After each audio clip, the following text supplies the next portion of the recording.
All right, number 25 on my list is going to be a big surprise, but it is going to be Beauty and the Beast. I know it came out in 91. Yeah, this is obviously it's a huge movie. I know a lot of people are going to have that in their top 10, if not even maybe number one. It was no doubt it was a huge movie. I didn't see it in theater. I saw it actually at school. My teacher showed it to us at school one time, and I was, in middle school. And yeah, I really liked the movie. I remember, yeah, really loving the movie. It was kind of groundbreaking for the time being. I mean, it was so big that it was nominated for Best Picture. I mean, which is absolutely insane to these days, because there's only 5 movies that got nominated for Best Picture, and it was one of them. First time an animated movie got nominated for Best Picture. It really broke grounds because of that. Broke that ceiling of you never thought you'd get an animated movie in the Best Picture. And even today, you never get animation movies in Best Picture. We've gotten 2 more with Up and Toy Story 3, but then that's it. I mean, there are extremely really good animated movies today, like Wild Robot, that should have been nominated for Best Picture, but they still have a real problem with getting the animated movies in there for some reason. Wish more of them got nominated, but yeah, Beauty and the Beast got nominated. It was seen as this great, story. Animation was fantastic. It did some new things in animation. In fact, the scene where they're dancing and they're doing the Beauty and the Beast song, which won Best Song, and they're doing a tale as old as time, song as old as rhyme, Beauty and the Beast. They're doing that whole part, and they're the Beast and the Belle are dancing in the ball. That famous scene where she's wearing that yellow dress and he's wearing that blue outfit, and it's just them. And the camera starts up high, and then it kind of swooshes down past them as they're dancing. And that was a new technology that they invented at that time, that they can do a shot like that. And even today, watching it, I still think it's just an absolutely amazing shot. And it's a great sequence. It's a great song. It's definitely one of my favorite parts. Probably my favorite part of the movie. In fact, now why do I have it this low? Of course, you might think, why? Gosh, how did I not have it? Why is it only number 25 on my list? Well, to be honest, I don't care for the love story, and I don't buy it. Like, I don't really believe a beautiful girl would fall in love with a ugly beast, even if he was good. But even saying that, the beast is actually a real jerk. The beast enslaves her father for no reason, and then only lets him go in order to enslave her and his, castle. It's like, that's not a good person. And every time I watch it, it just really bothers me, the whole scene, because I'm like, gosh, I would not fall in love with someone who would incarcerate my father for no reason and would force me into, being jailed, basically being held against my will, inside a castle, whatever, having no freedom. I couldn't fall in love with someone like that. So I think the whole love story really does not work at all, and that's my major problem with this movie. Obviously, the music is really good. It's the first or second time we've had the Alan Menken and I forget the other guy's name, who I think died during making this movie. But Alan Menken, of course, one of the great songwriters of all time in music, and especially in Disney. Also wrote some great songs, like I said, Beauty and the Beast won Best Song. Of course, Be My Guest was very popular. And then the first song, Good Morning, whatever, Belle, whatever that song is a great song. There's some great songs here. And Belle's a good character overall. And like Luminaire is a fun character, and Cogsworth and all that. But my favorite character is actually Gaston. Gaston's one of my favorite villains. He's very funny, how egotistical he is. I just love his personality as a villain, and his song, the Gaston song, great song as well. Good villain song. Part of me really kind of was rooting for Gaston to defeat the Beast. But that's, I know you're like, I'm crazy, but yeah, so I give it a 3 out of 5 stars. It's barely recommend because the music's good and I like Gaston. I give it a light recommend, but the love story does not work at all. I think it's a terrible story, and that hurts the movie. But it's here at number 25 on my list. Number 24, I got The Great Mouse Detective, a very underrated movie. I really liked The Greatest Mouse Detective. I remember coming out, I didn't see it in theater. It was actually a while before I actually got around to see it. But I remember as a kid being like, I really wanted to go see that movie. It looked kind of cool. Um, yeah, this came, I think, in somewhere. I didn't write down when it came out, but it came out sometime in the 80s period. Kind of a dark period for Disney where their movies weren't doing as well. So this is kind of almost a forgotten movie at that time, but very solid movie. Of course, it obviously is a take on Sherlock Holmes. Basil, I believe, is the main mouse is basically Sherlock Holmes, and there's a there's Ratigan, who's a rat, and he kidnaps this girl's father to make an animatronic version of himself, whatever, I believe, if I remember right. And they're going to kidnap the queen or something, who's a mouse in the world. And they're searching for this missing person, basically. And that's the whole story. So it's a detective story, of course, like a Sherlock Holmes. It's a very fun movie. I think the mystery part is pretty good. The detective part is really good. And Ratigan is a great villain. I think Vincent Price plays him. Great voice acting. And the climax scene is thrilling, very well done. I love all that. There's a lot of good stuff here. I wish they would have made more. I think this is a movie that could have had sequels to it because I would love to see these characters again with another mystery and stuff like that. But yeah, overall, very solid animation movie. Should be talked about more here. At number 24, The Great Mouse Detective. Number 23, I got, now these are really good movies. I'm going to tell you right now, I absolutely love a lot of these movies. We're getting to the part, a lot of movies before I've been criticizing, but these are definitely really high on my list of movies I really love to watch. And number 23, an absolute classic, Cinderella, came out in 1950. Really not revolutionized, what's the word?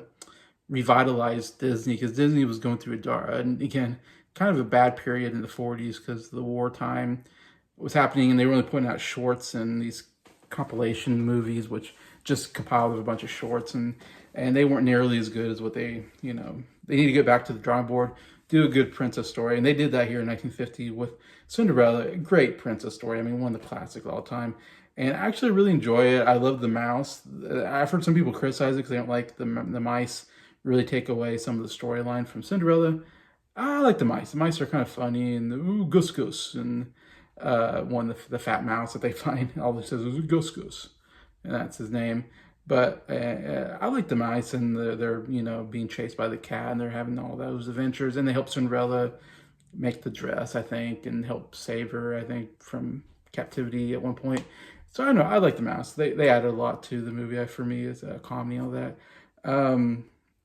But yeah, it's a classic story. Obviously, the going to the ball, the glass slipper. Yeah, it's a good Cinderella. I mean, it's most iconic, one of the most iconic princess movies that you ever gonna get. And the stepmother, that is a good villain. I absolutely hate the stepmother almost as much as I hate like any supernatural villain that kills people. She didn't kill anybody, but she is mean and abusive to Cinderella, who's a really good person and who saves mice, for instance. But that last scene where the prince is trying to find, trying to find the girl that he met at the ball. Of course, and like the stepsister is trying to fit in the glass slipper, but they can't. And then they find out, oh, there's one more person. Let's bring him out, And so Cinderella comes out, and then the stepmother trips the guy that's, I think it wasn't the prince, but I think it was the guy with the glass slipper on like a pillow, and she trips him, and he falls in the shoe breaks, and I'm like, you son of a gun! Like, I hate you so much. That stepmother doing that, and then Cinderella pulling out the extra because she had the other glass slipper, and she pulls it out and puts it on, and man, such a great moment. I still love that moment. Great ending, great love story ending to it all. Anyways, yeah, still a big fan of this movie. At number 23 here, Cinderella. Number 22, I got The Jungle Book. This is a movie that I actually didn't see as a kid. I only saw it actually only maybe in the last couple of years. I actually finally got around to watching this movie. It's been on my list of like, I can't believe I haven't seen The Jungle Book. I know it's a big Disney movie. And I finally got around to watching it. I thought it was a great movie. Again, these are like all 3.5-star movies. Very good, solid movie. I love Baloo. Baloo is one of the all-time great characters, kind of just, lazing around and, and they have that famous song together. Uh, yeah, a lot of good songs in it. You have the Lou, the King Louie, I think is the monkey. I want to be like you. I want to talk like you. Uh, Good stuff there. It's a funny movie. You got some thrills though with like the snake who tries to hypnotize you before eating you. Great, really great overall voice acting. A lot of the voice actors, I think the snake also did like Winnie the Pooh, and Shao Kahn is a famous actor. Whoever did the main villain, if I remember right. Great voice, great English voices. I love a good English voice. They always make for good villains for some reason because they really pronounce their words really well or something. And they sound very, polished and and all that, and they're great. Anyways, but yeah, the villains are great. The snake, I think what's the main villain? I think it's a tiger, if I remember right. Very scary, as a villain, and very, what's the word? Just ekes villainous through the character and through the voice and through the look of the character. Um, Mowgli, not maybe the greatest character, but all the other characters so great in the story of him, trying to live with these,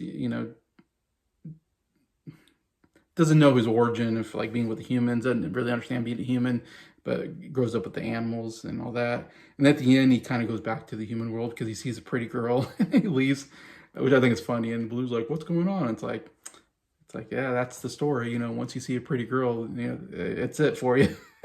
Your life changes, and that's what happens to Mowgli. He leaves to go back to the human world to be with this girl that he just happens to see, and uh, pretty funny ending. And again, that whole fight sequence with Shao Kahn and Baloo, who doesn't usually stick his neck out for anybody, sticks his neck out to try to save and sacrifice his own life to save Mowgli. That was a great character moment. Overall, a very solid movie. Really love Jungle Book here at number 22. Number 21 is probably one of the biggest tearjerker movies in this list. And that is The Fox and the Hound. And I remember seeing this as a kid and crying. It's got some sad moments, and it's a movie mostly about friendship. It's a really cool story actually. The movie even starts with like it's the fox's mother, I think, gets killed at the very beginning. So it starts off like really sad, like, oh my god, like with Disney, you keep killing off the parents, and it's so sad. And parents never survive these movies, it seems like. But anyways, and so the fox gets adopted by this old lady who kind of runs a farm, and then the fox, as a young, makes friends with this hound dog. I think their name's like Copper and I'm forgetting now. Todd. I think the fox is Todd and the dog's Copper. I love that name, Copper. Uh, I love how they become friends, and I love the voices because they're so cute. These like little kid voices. And I don't know, it's so cool how the idea like they should be enemies, but they don't know that because they're just innocent, young, I want to say kids, but young animals, whatever. And so they don't realize that they're supposed to be enemies, and they become best friends.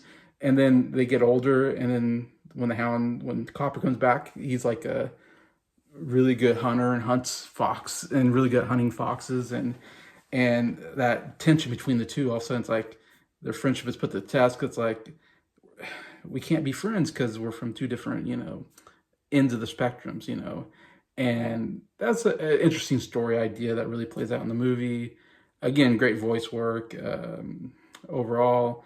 Again, some sadness. The mother, the old lady that adopts the fox, has to give him up, and that's a sad moment.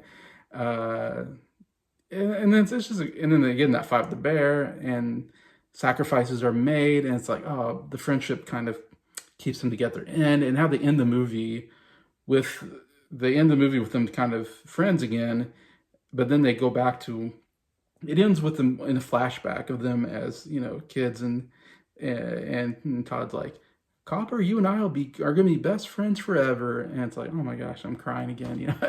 It's a tearjerker movie, but in a good way. Very solid movie, The Fox and the Hound here at number 21.